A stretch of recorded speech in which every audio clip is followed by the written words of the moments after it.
इस समय सियासत में दो तरह की सियासत करने वाले लोग हैं।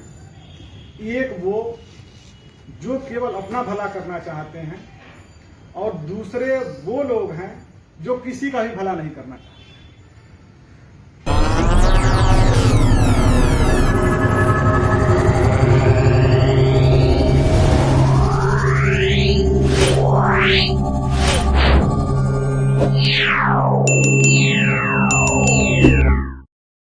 किस्मत का फैसला होगा एआईएमआईएम उत्तर प्रदेश का। किस करवट बैठेगी सियासत 15 अक्टूबर 2023 को। अस्सलामुअलैकुम, आदाब। सियासी अड्डा में आप सभी का खैर मकदम और स्वागत करते हैं। मैं हूं ज़िया खान। साथियों, सियासी अड्डा के वरिष्ठ पत्रकार तिलक कुमार साहब ने आज एआईएमआईएम उत्तर प्रदेश के कद्दावर नेता जनाब मोहम्मद शमीम खान साहब, जो पार्टी के प्रदेश संयुक्त सचिव हैं, उनके साथ पत्रकार वार्ता किया, जिसमें उन्होंने बहुत ही बेबाकी के साथ मौजूदा सियासी हालात और कई अहम मुद्दों पर ख़ास बातचीत हुई और उनसे बहुत ही तीखे और अहम मसलों पर भी सवाल किया गया। इसका जवाब उन्होंने बड़े ही बेबाकी से दिया, जिसके लिए वो जाने जाते हैं। साथियों, आप कहीं मत जाइएगा, बने रहें इस चैनल पर। सियासी अड्डा के इस वीडियो में मैं पत्रकार तिलक कुमार का आप सभी दर्शकों से प्रणाम, नमस्ते, केम छे, सत श्री अकाल, अस्सलाम वालेकुम करते हैं। इस वक्त मैं मौजूद हूँ बलिया जनपद के बहरी गांव में और मेरे साथ मौजूद है एआईएमआईएम के प्रदेश संयुक्त सचिव मोहम्मद शमीम खान। वैसे तो ये पार्टी काफ़ी पुरानी है, 50 साल पुरानी है, लेकिन विगत 10 वर्षों की सियासत में इस पार्टी ने जिस तरह से प्रभाव डाला, बीते दिनों इसका परिणाम भी हमने बिहार में भी देखा और फिर यूपी के नगर पंचायत चुनाव में भी देखा। तो इस वक्त मेरे साथ जो मौजूद है उनका परिचय मैं पहले ही दे चुका हूं। अब मैं उन्हें आग्रह करना चाहूँगा कि वो तशरीफ रखें और ढेर सारे सवालात होंगे जिनके ये जवाब देंगे। आइए, पूरा वीडियो में आप अंत तक बने रहिएगा। सर, सबसे पहला सवाल मेरा ये कि विगत 10 वर्षों की राजनीति में आपकी पार्टी ने खासा प्रभाव डाला है, जिसका परिणाम हमें देखने को मिला। बिहार में 5 सीटें एआईएमआईएम की निकली। फिर जो अभी यूपी में निकाय चुनाव गया है, उसमें भी पश्चिम साइड में आपकी कई सारी सीटें निकली। लेकिन इसके बावजूद आने वाले 2024 लोकसभा चुनाव में आपकी पार्टी की क्या रणनीति है? सबसे पहले सियासी अड्डा के सभी दर्शकों को और खास करके आपके संपादक ज़िया खान साहब को और आपको मैं तहे दिल से शुक्रिया अदा करना चाहता हूं कि आज आपने हमारी इस पार्टी को और मुझ जैसे एक छोटे पार्टी कार्यकर्ता को आपने इतना बहुमूल्य समय दिया। इसके लिए मैं तहे दिल से सबको शुक्रिया अदा करता हूं।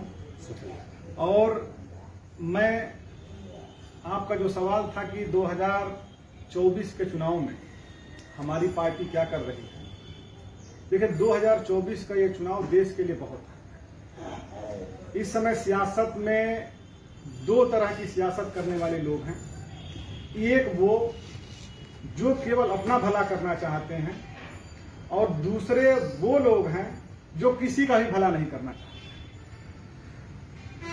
एक वो लोग जो केवल अपना भला करना चाहते थे, वो 2014 तक उनकी सियासत चली, और जो किसी का भला नहीं करना चाहते हैं, उनकी सत्ता और उनकी सियासत 2014 से लेके आज तक चलती आ रही है।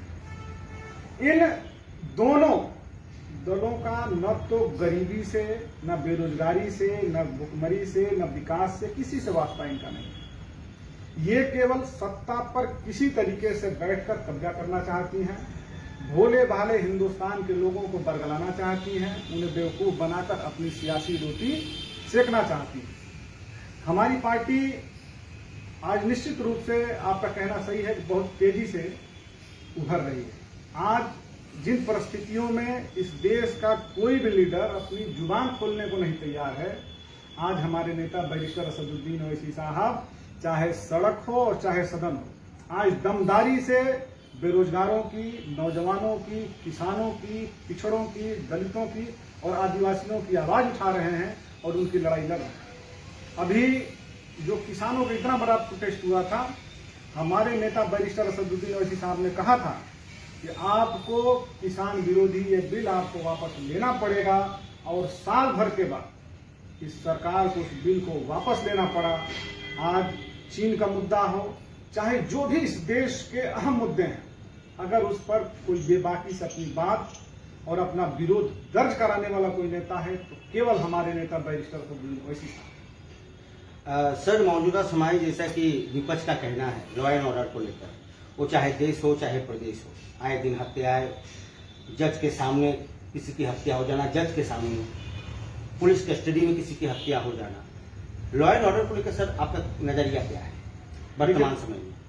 जो आज सरकारें चल रही हैं, चाहे राजस्थान की सरकार हो, चाहे मध्य प्रदेश की सरकार हो, चाहे उत्तर प्रदेश की सरकार हो, मैं बड़े स्टेटों की बात कर रहा हूं। आज जिस तरीके से जनता वहां पे अपने आप को असुरक्षित महसूस कर रही है। अभी आप देखें राजस्थान में नासिर और जुनैद की किस तरीके से हत्या कर दी। अभी हरियाणा में किस तरह से सांप्रदायिक तनाव व्याप्त हुआ। अभी आप देखेंगे एक 12 साल की बेटी जिसका बलात्कार करने के बाद वो विक्षिप्त की तरह जो है मध्य प्रदेश में घूम रही है। मामा क्या कर रहे हैं? वो सुशासन का राज बताने वाले, जिनके पास लगभग 15 साल 20 साल से उनकी सरकार है, आखिर मध्य प्रदेश को उन्होंने कहां पहुंचा दिया। आज उत्तर प्रदेश में जिस तरीके से आपराधिक घटनाएं हो रही हैं, जिस तरीके से अपराधी बेलगाम हो चुके हैं, उनका मनोबल बढ़ चुका है, जिस तरीके से अपराध का ग्राफ बढ़ रहा है, क्या आपको महसूस होता है कि सरकार इन चीजों पर नियंत्रण कर पा रही है? सरकार केवल भावनाओं से खेलने का काम कर रही है, न कि जनता के लिए कुछ करने का काम। जनता के बीच इस बात का भी चर्चा बहुत जोरों पर है कि बेबाक बोले जाने के लिए असदुद्दीन ओवैसी साहब काबिल तारीफ बोलते हैं, सब कुछ अच्छा करते हैं, उनका जो स्टेटमेंट होता है विदेशों तक उसको फॉलो किया जाता है, और बीते दिनों उनको बेस्ट सांसदी का अवार्ड भी मिला था। बावजूद एक चीज मैं कहना चाहूंगा, कुछ लोगों का कहना है कि मोदी जी का हाथ ओवैसी साहब पर है, और बहुत सारे लोग आप भी सुने होंगे इसको भाजपा की ए पार्टी, बी पार्टी, सी पार्टी से जोड़ के देखते हैं। इस पर सर क्या कहना चाहेंगे? थोड़ा सा सवाल ये करिए। देखिए, आज जिस तरीके से हमारे नेता बैरिस्टर असदुद्दीन ओवैसी साहब जिन मुद्दों को उठा रहे हैं और जिन लड़ाइयों को लड़ने का काम कर रहे हैं, एक सवाल जो लोग कहते हैं कि बीजेपी हमारे साथ हम पर हाथ क्यों नहीं डालती है, हमारे नेता को जो है परेशान क्यों नहीं करती है, FIR क्यों नहीं करती है। आपसे मेरा सवाल है और जनता से हमारा सवाल है कि आखिर हमारे नेता बैरिस्टर असदुद्दीन ओवैसी साहब की एक गलती आप बताने का काम करिए, आखिर FIR किस बातों पर होगा। अगर हम किसी के गलत को गलत कहते हैं, अगर किसी के गलत कारनामे को हम जनता के सामने एक्सपोज करने का काम करते हैं, तो इस देश में इसके लिए कोई IPC की धारा नहीं। दूसरी चीज, आज तक हमारे नेता कभी सत्ता में रहे नहीं, आज तक उन्होंने कभी किसी एक घोटाले में उनका नाम नहीं रहा। हमारी पार्टी ईमानदारी के साथ कार्यकर्ताओं के चंदे से, कार्यकर्ताओं की गाढ़ी कमाई, खून पसीने कमाई के एक रुपए से हमारी पार्टी आगे बढ़ रही है। तो जब हमारे पास न करप्शन का कोई इल्जाम है, न हमारे पास कोई इस तरह के आरोप हमारे पर लगाए गए हैं, तो आखिर हमारे पर मुकदमा होगा क्यों? दूसरी चीज कि जब तक हमारे ऊपर कोई इस तरह के मुकदमे हमारे नेता पर नहीं होंगे, हमारी पार्टी के नेताओं पर नहीं होंगे, तब तक कोई भी सत्ता में बैठी हुई पार्टी हमारे ऊपर दबाव नहीं बना सकती और हमारे फैसलों पर उनकी मर्जी नहीं चल सकती। आज हमारे नेता बैरिस्टर असदुद्दीन ओवैसी साहब इस हिंदुस्तान के सबसे साफ सुथरे और बेबाक लीडर हैं, क्योंकि उनका किसी भी इस देश के न तो घोटाले में और न किसी आपराधिक घटनाओं में उनका रिकॉर्ड रहा है। तो वो एक सच्चे लीडर हैं और बेबाकी से हिंदुस्तान की जनता की लड़ाई लड़ रहे हैं। और बीजेपी क्या, चाहे कोई भी पार्टी हो, इस दुनिया की बड़ी से बड़ी कोई ताकत हो, अगर आप गलत नहीं हैं तो आपके साथ गलत नहीं हो। अब जो सवाल मेरा ये है समीम साहब से, उत्तर प्रदेश की राजनीति में जातिवाद कुछ ज़्यादा ही मायने रखता है। बंगाल की अपेक्षा हो, चाहे असम की अपेक्षा हो, चाहे मध्य प्रदेश या चाहे महाराष्ट्र की अपेक्षा हो। मैं उस पर समीम साहब से ये पूछना चाहता हूँ, सपा बसपा को आप कितना खतरा मानते हैं अपनी पार्टी को? देखिए, समाजवादी पार्टी शुद्ध रूप से एक जात विशेष की पार्टी रही है जो पिछड़े और अल्पसंख्यकों का लीडर बनने का काम करते हैं, लेकिन उन्होंने केवल एक जात विशेष का और उसमें भी केवल एक परिवार को बढ़ाने का काम। बसपा का जहां तक मसला है, बसपा जो है केवल बहन जी ने अपनी एक पार्टी बनाकर रख लिया है जिनका किसी भी दूसरे दल से कोई लेना देना और कोई वास्ता नहीं है। वो एक प्राइवेट लिमिटेड कंपनी बना चुकी है। आज माननीय कांशीराम साहब के बाद इन्होंने जब उनकी गद्दी पर बैठने का काम किया, उसके बाद से उस पार्टी में लोकतंत्र आज तक दिखा नहीं। चाहे गलत फैसले ले रहे हो, चाहे सही फैसले ले रहे हो, केवल उनका फैसला चलता है। उनके बाद उन्होंने किसी पार्टी को आगे बढ़ने नहीं दिया।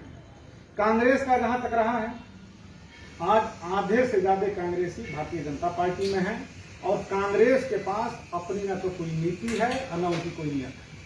70 साल से वो देश पर राज कर रहे थे और देश को उन्होंने कहां पहुंचा दिया। आज जिस तरीके से देश की तरक्की होनी चाहिए थी, देश का विकास होना चाहिए था, वो कहीं आपको दिख रहा है? ये सब सारी चीजें जो हैं, ये कांग्रेस की सरकार में देश का विकास नहीं हो पाया है। वही चीज भारतीय जनता पार्टी के शासन में केवल उद्योगपतियों का विकास हुआ है। महंगाई जिस तरीके से आज देश में बढ़ रही है, जिस तरीके से बेरोजगारी बढ़ी है, जिस तरीके से अपराध बढ़ा है, कहीं लगता है कि इस देश में सुशासन चल रहा है। और हमारे प्रधानमंत्री जी कहते हैं कि ये अमृत काल है। मैं उनसे, मेरा ये सवाल है कि अगर ये अमृत काल है तो इसमें शराब की से बिक्री हो रही है। अमृत काल में शराब का क्या काम, अपराध का क्या काम? तो ये जब सारी चीजें इस तरह से चल रही है, केवल अच्छे अच्छे नारों से देश को, लोगों को बेवकूफ बनाया जा रहा है। सर, मेरा अंतिम सवाल ये है कि इतने सब के बावजूद क्या कारण है कि इंडिया गठबंधन से AIMIM पार्टी अभी भी बाहर है? देखिए, आज इंडिया गठबंधन में जो भी छोटे छोटे सक्रिय दल पड़े हुए लगे हुए, बहुत सारे तो ऐसे दल हैं जिनके ना तो कोई विधायक हैं ना सांसद। आज हिंदुस्तान में, चाहे हिंदुस्तान का दलित हो, पिछड़ा हो, संख्यक हो, आज बैरिस्टर असदुद्दीन ओवैसी साहब को अपना लीडर मानना है, इसलिए कि वो सबकी आवाज उठा रहे हैं, सबकी लड़ाई लड़ने का काम कर रहे हैं। लेकिन इंडिया गठबंधन वालों को लगता है कि देश की जो 20% आबादी है, जो दूसरी सबसे बड़ी आबादी है, उसको जो है हम सियासत से माजूर कर दे, उनको बाहर रखें।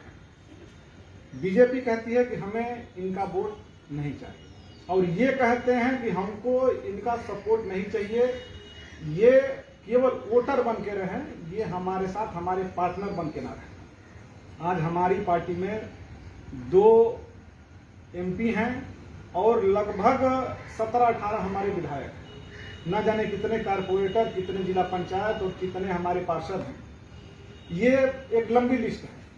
लेकिन आपने MIM को भी मौका नहीं दिया, आपने पूछा नहीं अपने गठबंधन में। दूसरी तरफ आपने देश के दूसरे बड़े लीडर बदरुद्दीन अजमल साहब, जो असम के हैं, UDF पार्टी उनकी, उनको भी आपने ले। ये इंडिया गठबंधन क्या मैसेज देना चाहती है? ये इस देश के लोगों को क्या मैसेज देना चाहती है? आपके पास कोई एक मुस्लिम बड़ा चेहरा नहीं है। आपके पास बहुत सारे लीडर हैं, लेकिन आप किसी मुस्लिम लीडर को अपना पार्टनर नहीं बनाना चाहते। आप केवल उनको अपना गुलाम बनाना चाहते हैं, आप केवल उनका वोट लेना चाहते और सत्ता में बने रहना चाहते हैं। तो बीजेपी में या एनडीए में और इंडिया में कोई फर्क नहीं है, दोनों एक ही सिक्के के पहलू हैं। अगर देश का विकास करना है तो इन दोनों से दूरी बनानी पड़ेगी। 15 तारीख को हमारे प्रदेश अध्यक्ष हाजी शौकत अली साहब, हमारे नेता बैरिस्टर असदुद्दीन ओवैसी साहब के निर्देश में एक बैठक अहम जो है उत्तर प्रदेश में होने जा रही है, जिसमें 2024 के लोकसभा चुनाव में हम किस तरीके से चुनाव में उतरेंगे, हमारे कितने कैंडिडेट होंगे, किस तरह की रणनीति और किन मुद्दों पर हम जनता के बीच में जाएंगे। 2-4 मुद्दे हम भी जानना चाहिए। सबसे पहले तो मुद्दा ये है कि जिस तरीके से उत्तर प्रदेश में अपराध बढ़ा है, इस पर हम सरकार को घेरने का काम करेंगे और जनता के बीच में हम जाने का काम करेंगे कि आप जिन मुद्दों को लेकर आए थे, ये जनता आज महसूस कर रही है कि आपने उनको पूरा नहीं किया। जिस तरीके से बेरोजगारी बढ़ी है, जिस तरीके से अपराध बढ़ रहा है, जिस तरीके से महिलाओं के प्रति अपराध बढ़ा है, बेरोजगारी आज चरम पर है, महंगाई चरम पे है, अपराध में जिस तरह से बेकार है, इन्हीं मुद्दों को लेकर हम जनता के बीच में जाएंगे और बताने का काम करेंगे कि बीजेपी के चाहे एनडीए के शासन में और चाहे एनडीए के शासन में आपने सबको देखा, कहीं भी आपको न्याय और इंसाफ नहीं मिलना है। आप आइए हमारे पार्टी में, जुड़िए, आपको सम्मान मिलेगा, सबको अधिकार मिल रहा है। आप हमारे साथ जुड़िए, हमारे प्रत्याशियों कैंडिडेटों को कामयाब करिए और देखिए किस तरीके से देश और प्रदेश खुशहाली के रास्ते पाए। हमारे ऑडियंस को आप क्या कहना चाहिए, क्या संदेश देंगे, थोड़ा बताइए। हम आपसे यही अपील करेंगे कि 2024 के चुनाव में आप ये न देखें कि कौन हमारे जात का है, कौन हमारे धर्म का है। आप इससे ऊपर उठकर जो समाज की तरक्की के लिए और सबके इंसाफ की बात करता हो, आप उसको वोट देके आप कामयाब करें, ताकि देश का और प्रदेश का विकास हो। धन्यवाद। नेक्स्ट एपिसोड में इसी प्रकार किसी दूसरी पार्टी के दूसरे लीडर से हमारी बातचीत लगातार जारी रहेगी। धन्यवाद।